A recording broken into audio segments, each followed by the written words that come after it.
Ok, aujourd'hui parlons du mot anglais par. Ça n'a rien à voir avec le mot français par, même si en anglais il existe le mot per, comme dans 2 par personne, 2 per person. Yes. Drinks are on me. There's a 2-drink maximum per person. Here he goes. It is not... Mais le mot anglais par vient du mot latin par, qui veut dire égal. Puis plus tard, le mot par a pris le sens de moyen ou normal. C'est pour ça par exemple que vous avez le mot par dans le golf. C'est le nombre de coups qu'il faut pour mettre la balle dans le trou sans avoir de handicap. Le score moyen, par. Mais c'est aussi un mot utilisé dans le langage courant même s'il est plutôt rare. On le verra plus dans des expressions. On a vu que par ça voulait dire égal ou moyen, et donc on l'a par exemple dans on par with ou alors on par with. Ça permet de comparer deux choses et de dire qu'elles sont au même niveau.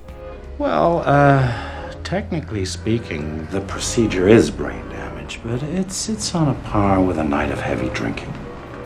Ou alors vous trouverez above par, littéralement au-dessus de la moyenne, ou alors under par, sous la moyenne. On verra même le terme un peu plus technique, subpar, qui veut toujours dire sous la moyenne de qualité inférieure. And since 1985, I have never allowed a subpar product. Stop. The point is, my legacy here is... Over. Done. Over. Et enfin, pendant mes recherches, j'ai découvert un petit truc intéressant sur le film The Incredibles, Les Indestructibles. On a vu que le mot par voulait dire normal. Eh bien le nom de la famille de super-héros du film, c'est Par. Donc en fait, ce sont des super-héros qui s'appellent Monsieur et Madame Normal, avec juste un R en plus.